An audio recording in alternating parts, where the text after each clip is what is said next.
Menteri Keuangan Sri Mulyani Indrawati menyebutkan, defisit pada anggaran pendapatan dan belanja negara APBN pada Agustus 2020 sebesar 500,5 triliun rupiah, atau sama juga telah mencapai 3,05%.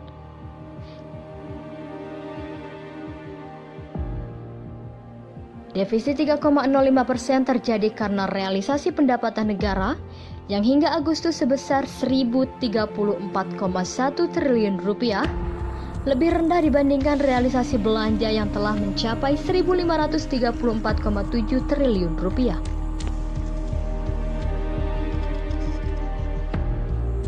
Badan Pusat Statistik BPS mencatat, pertumbuhan produk domestik bruto PDB minus 5,32% year on year or YOY. Pertumbuhan itu merupakan level terendah dalam 17 tahun terakhir. Jika dilihat dari komponen PDB berdasarkan pengeluaran, semua mencatatkan pertumbuhan negatif sejak adanya pembatasan sosial berskala besar untuk mencegah penyebaran pandemi COVID-19. Konsumsi rumah tangga sebagai motor utama penggerak perekonomian Indonesia tercatat minus 5,51%.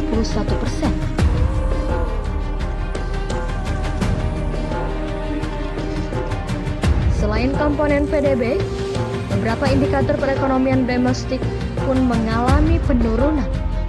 Sumber ekonomi tertinggi di Pulau Sumatera misalnya, mengalami kontraksi paling dalam di antara wilayah lainnya. Ekonomi di Pulau Jawa hanya tumbuh minus 6,69%. Lalu, apa dampaknya terhadap masyarakat jika resesi terjadi? Resesi akan berpengaruh pada pasokan atau suplai barang yang turun secara drastis, namun permintaan tetap. Akibatnya, harga-harga jadi naik yang memicu terjadinya inflasi yang tidak terkendali. Pada akhirnya, akan membuat daya beli masyarakat khususnya yang berpenghasilan tetap akan menurun.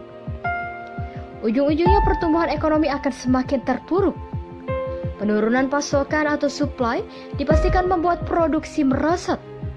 Pada akhirnya, angka pengangguran dan kemiskinan meningkat. Sedangkan berapa lama untuk bisa bangkit kembali? Tentu banyak variabel, seperti pandemi COVID-19 dan program-program pemerintah untuk keluar dari jerat resesi.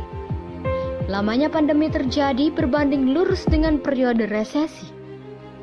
Semakin lama pandemi, maka akan semakin lama pula terjadinya resesi ekonomi.